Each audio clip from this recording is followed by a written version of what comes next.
diberikan kesehatan lahir dan batin sehingga bisa berkumpul dalam keadaan walafiat. Salawat beserta salam kita curahkan kepada junjungan Allah baginda Rasulullah Muhammad SAW, pada keluarganya, para sahabatnya, para tabiin, sampai kita semua. Semoga senantiasa kita selamanya ada dalam bimbingan dan lindungan Allah Subhanahu wa taala. Amin ya rabbal alamin. Ibu dan Bapak yang saya hormati, pertama saya ucapkan terima kasih yang sebesar-besarnya, sedalam-dalamnya para Bapak dan Ibu, terutama kepada Bapak Kepala Sekolah dan Ibu Pengawas Bina yang sudah bisa menyempatkan waktunya dalam rangka pelaksanaan kegiatan IHT in-house training, yaitu peningkatan kemampuan guru dalam pembelajaran penguatan karakter dan literasi. Begitu mudah-mudahan apa yang telah Bapak Ibu korbankan, luangkan, mudah-mudahan ini menjadikan sebuah amal yang tentunya diterima oleh Allah Subhanahu wa taala. Baik, perlu saya informasikan terutama kepada Bapak Kepala Sekolah dan Ibu Pengawas Bina bahwasannya peserta yang hadir pada hari ini berjumlah 16 orang, terdiri dari bapak-bapak dan ibu-ibu, Bapak Kepala Sekolah juga sama. Kemudian pelaksanaannya untuk IHT ini dilaksanakan selama 2 hari, yaitu tanggal 16 sampai dengan tanggal 17 November 2021. Untuk itu mudah-mudahan kegiatan ini bisa berjalan dengan lancar dari awal sampai akhir. Semoga kita mendapatkan lindungan dari Allah Subhanahu wa taala, mendapatkan ilmu yang tentunya bermanfaat untuk diri kita sendiri dan untuk orang lain. Amin ya rabbal alamin. Untuk lebih hikmat dan lebih kita lancar ini kegiatan, kita awali dengan membacakan basmalah bersama-sama. Bismillahirrahmanirrahim. Kemudian yang kedua, acara yang kedua yaitu sambutan yang pertama dari Bapak Kepala Sekolah SDN 3 Recapamu kepada Bapak Haji Ismail MPD, kami persilakan.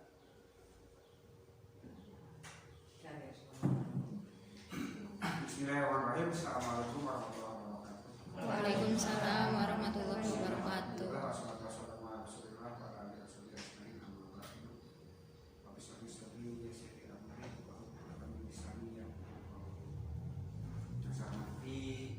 Pengawas Bina selaku narasumber pada hari ini,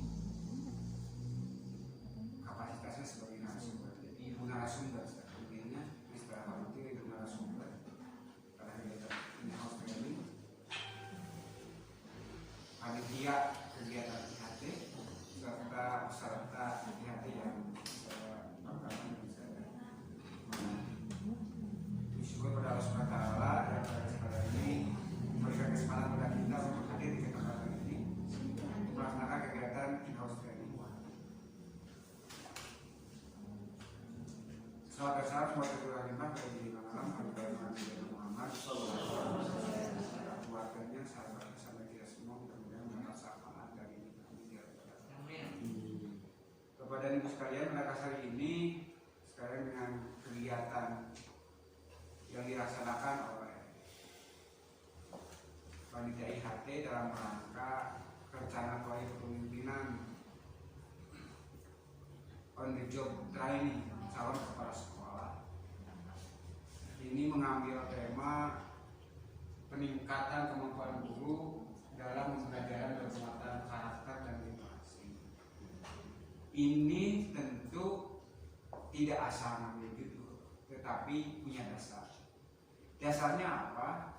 Yang saya tahu, dasar membuat seperti ini adalah dasarnya dari lapor mutu. Lapor mutu yang mana? Lapor mutu yang nilainya terendah. Berarti nilai terendah dari SD kita itu adalah bermuatan pembelajarannya bermuatan karakter dan literasi. Untuk itu saya berharap dari kegiatan IHT ini harus ada output dan outcome-nya, dan ada impact-nya dari kegiatan IHT ini. Jangan sampai hanya seremonial belaka. Nanti seperti apa inputnya dari lapor mutu yang ternyata SD Negara Cabang itu nilai terendahnya adalah di model pembelajaran bermuatan karakter dan literasi. Artinya kita harus meningkatkan di tahun depan itu tentang karakter dan literasi. Yang saya akan tekankan Bapak dan Ibu, ini memang karakter itu sangat sulit karena karakter itu tidak bisa diajarkan, tetapi hanya bisa diteladankan. Jadi karakter itu adalah sebuah keteladan, dan karakter itu bukan punya proses, tidak seperti makan cengkeh makan langsung pedas, tapi karakter itu prosesnya panjang, bahkan dari mulai sebuah dipaksa dan terpaksa. Kalau sudah terpaksa menjadi bisa, dan sudah menjadi bisa menjadi terbiasa. Sebuah terbiasa itu menjadi habituasi. Ketika sudah menjadi habit yang sudah dilakukan bertahun-tahun, maka menjadi karakter. Dan sekarang Bapak dan ini yang perlu dicermati oleh kita semua, Bapak dan ada 3 dosa besar pendidikan yang sekarang ada di Indonesia. Apa itu 3 dosa besar pendidikan yang ada di Indonesia? 1, kekerasan seksual. Ini sering terjadi, Bapak dan Ibu kalian dengar televisi. Dari PAUD sampai perguruan tinggi, terakhir kan dosen kemarin yang melakukan kekerasan seksual. Ini semua terjadi. Ini adalah sebuah dosa besar pendidikan. Karena harusnya itu adalah aib, tidak ada di pendidikan, tetapi ternyata ada. Maka dari itu 3 dosa besar ini hanya bisa dihilangkan oleh karakter. Dosa besar yang kedua adalah perundungan. Bahasa Inggrisnya bullying. Sekurang mah bahasa Sunda mah jepet lah, ngolok-ngolok, menghina. Kata ini adalah terjadi, ini sering terjadi, sehingga dengan anak yang mengalami perundungan itu terjadi jatuh mental, dan korban perundungan itu bisa menjadi trauma berkepanjangan. Maka dari itu tolong nanti di kegiatan pembelajarannya, kegiatan perundungan itu harus mulai hilang. Kan anak kita mah ya nyebutnya seperti itu karena perundungan. Karena si anu disebut bapak anak, sebutannya bapak anak, atau misalkan bapak anak tukang profesi seperti itu, diejek seperti itu adalah bagian dari perundungan, sehingga ada anak yang tahu. Nah ini yang diharapkan bahwa kegiatan perundungan itu harus hilang. Yang ketiga adalah intoleransi. Tidak ada di kita intoleransi karena kita sama, agamanya sama, sukunya sama, Sunda. Tidak seperti itu. Intoleransi itu bukan hanya di agama dan suku dan serta etnis, tetapi kulit, ya, si hidung, itu bagian dari intoleransi. Saya itu bagian dari korban perundungan dan intoleransi, sehingga di SMP SMA saya pernah menjadi orang yang cukup pintar, ya. Karena kan ari-ari mah kijang ya, kalau oke hilang jantung, ya. Jadi aja kijang hilang jantung. Jadi itu jangan jadi bahan perundungan, sehingga di SMP SMA pintar. Kau jadi orang apa sih? Tapi ternyata setelah saya bisa berubah, akhirnya melewati SMA saya bisa menjadi pede lagi. Nah itu bagian-bagian dari intoleransi, itu bagian intoleransi dan itu Bapak dan Ibu harus ada dan bisa Bapak dan Ibu lakukan dan jaga itu di kegiatan pembelajaran yang kadang-kadang kita tidak terkontrol, tapi alhamdulillah di SD 3 Raja Panggung itu kan guru-gurunya bertahan di kantor, bertahan di kelas kalau ada kelas. Jadi kan ada banyak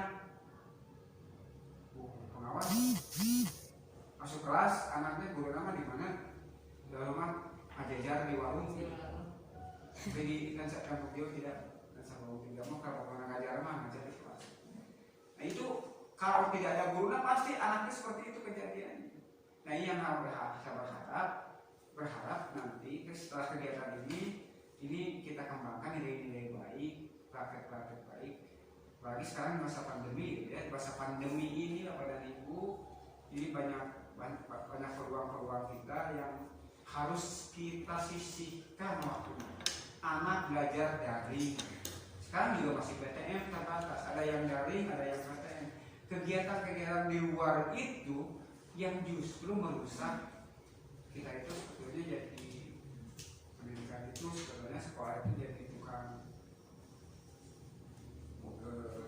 rumah warga.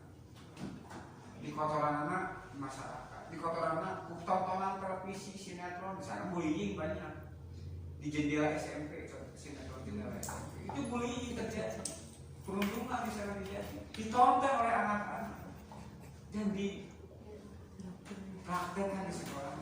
Nah itu kita harus membersihkan. Karena itu saya berharap pada narasumber itu di kegiatan ini di masa pandemi ini bisa merubah mindset semua tenaga pendidikan agar nanti tidak kok mengajarkan mereka ajarkan matematika, ayo matematika, tapi di dalamnya tidak ada karakter, di dalamnya tidak ada literasi, tidak pernah ada membaca menulis digital. Nah, karena kan literasi itu ada beberapa literasi numerik, literasi digital, literasi kebudayaan, literasi keuangan dan masuk dalam itu adalah bagian dari literasi. Maka dari itu sekarang itu suaranya ya mohon maaf saja mungkin. Alhamdulillah Bapak akan segera pensiun. Ke depan itu tantangan Bu Dini, nanti Bu Dini yang masih muda tantangannya lebih berat menghadapi era globalisasi. Anak-anak seperti apa? Kalau Bu Dini saat ini tidak melek dengan digital, udah kegilas gitu. Pendidik sekarang itu tidak harus melek digital, tidak bisa tidak digital. Maka itu segala macam digitalisasi. Maka dari itu saya sekarang mencoba menambah perangkat digital di sekolah kita. Dan tahun ini saya menambah 2 laptop nanti buat Bapak dan Ibu yang belum punya laptop. Sudah punya laptop semua ini nanti sehari beli laptop. Tapi tidak pribadi. Ini mah punya sekolah. Jadi kalau misalkan butuh itu hanya inventaris saja. Saya beli 2 laptop untuk Bapak dan Ibu nanti silakan digunakan menjadi saatnya dari hati. Mungkin ke depan saya tambah juga beli fokus agar kegiatan-kegiatannya lebih lancar. Mungkin kegiatan digital yang Bapak dan Ibu harus terdokumentasikan. Ini kan ada Bu Dini, ada Pak Wilda yang bisa membuat foto-foto dan video-video. Itu dibuatkan video nilai-nilai baik, praktek-praktek baik anak seperti itu divideokan, kemudian dibuatkan dan kemudian diupload ke dalam media sosial. Nilai-nilai baik bukan di ngejoloknya di media sosial, tapi nilai-nilai baiknya direkam oleh Bu Dini. Ini dia praktek baik dari sedikit saya ngomong. Dibuat videonya, potongan-potongan videonya diupload sehingga menjadi nilai. Itu mungkin yang perlu saya sampaikan. Sehingga saya berbahagia dengan kegiatan pihak house training ini yang mudah-mudahan nanti tadi harus ada output dalam bentuk outputnya itu Bapak dan Ibu memahami seperti apa sih pembelajaran berbasis karakter dan literasi itu outputnya. Outcome-nya siswa dilakukan dalam pembelajaran siswa ada kegiatan pembelajaran literasi dan karakter. Dan impactnya siswa menjadi siswa yang berkarakter dan suka berliterasi. Minimal budak baik maca, hobi maca, budak. Dan ini apa? Sekarang makan maca saja sulit. Minatnya nggak ada. Jadi kalau minat baca tinggi, Bapak dan Ibu kan minat bacanya tinggi. Maca WA apa dulu? Tapi daya bacanya yang rendah. Dia harus tak buku baca, aduh habis. Panjang ting. Tapi kalau WA mah ya dibaca terus-terusan. Nah itulah makanya minat bacanya mah tinggi, daya bacanya yang rendah. Maka dari itu ini ya kegiatan kelas. Kemudian tadi karakternya yang ditonjolkan ada 2 karakter yang ingin saya sampaikan. 2 karakter. Karakter kinerja dan karakter akhlak, dua-duanya harus seimbang. Hukumnya karakter akhlak kan, karakter akhlak jujur, ya, kemudian setia, bertanggung jawab, itu karakter akhlak. Karakter kinerja rajin, sungguh-sungguh, semangat, itu kan. Jangan sampai anak itu jujur tapi malas. Atau misalkan dia kerja keras tapi culas, itu seimbang. Jadi kalau karakter akhlak dan karakter kinerja harus dua-duanya seimbang. Nah ini yang perlu Bapak dan Ibu terapkan nih. Generasi muncul anak-anak kita itu generasi emas di tahun 2045 yang mungkin saja tahun 2045 saya sudah tidak ada di dunia pendidikan lagi. Ya, Bapak dan Ibu Budi ini masih ada di dunia pendidikan 2045 masih di sekolah. 2045 ya aku mau bukan sampai 2065 gitu. Ya. Itu Mudah-mudahan menjadi bagian garapan kita. Sehingga di tahun Indonesia Emas tahun 2045 itu sungguh Indonesia menjadi Indonesia rakyat Indonesia yang memang mempunyai karakter. Jangan sampai sekarang kan banyak orang-orang pintar tapi kebelingan gitu ya. Banyak pejabat tapi double sebagai penjahat. Maka dari itu kita sama-sama membentuk generasi ke depan, karena maka celakalah Pak saya berapa ini Abu Talib Ali bin Abi Thalib, celakalah sebuah generasi ketika meninggalkan generasi yang lama. Kita itu abdi, bapak, bu anak itu akan segera meninggalkan, bahkan sudah meninggalkan dunia kita seharusnya ya, sudah mulai meninggalkan. Generasinya harus generasi yang ditinggalkan itu adalah generasi yang berkarakter, bermartabat, dan generasi kuat untuk menghadapi tantangan. Mungkin terlalu panjang tapi sebagai sambutan. Tapi saya ada kesempatan ini manfaatkan untuk menembak nilai tambah buat Bapak dan Ibu.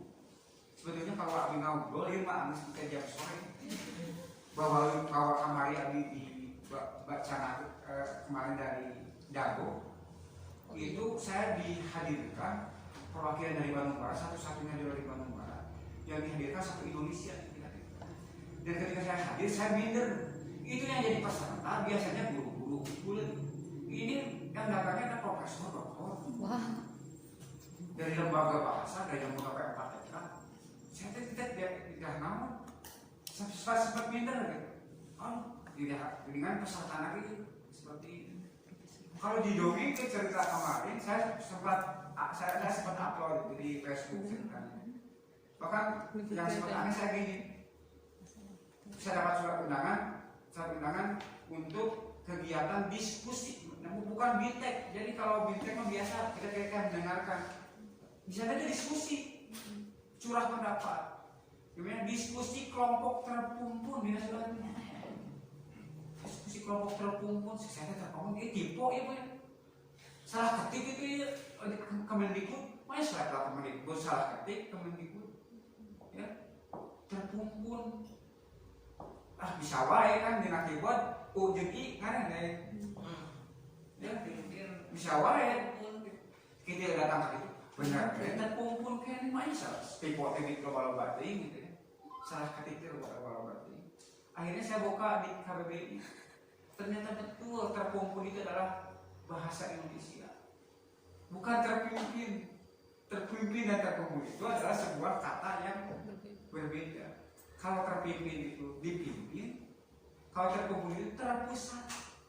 Jadi diskusi kelompok yang terpusat. Jadi saya Indonesia dipusatin di Bandung. Jadi pokoknya kalau saya 2 hari di sana itu 2 malam 2 hari itu banyak kalau cerita malah nangis ke sore kalau diceritakan. Tapi ini sebuah pengalaman.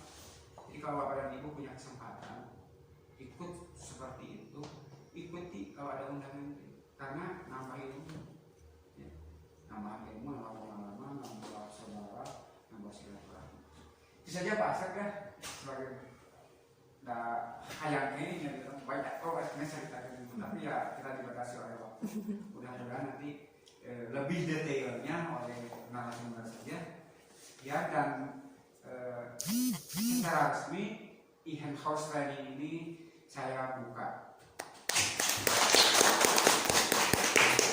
Mohon maaf atas segala kesalahan, atas segala kekurangan.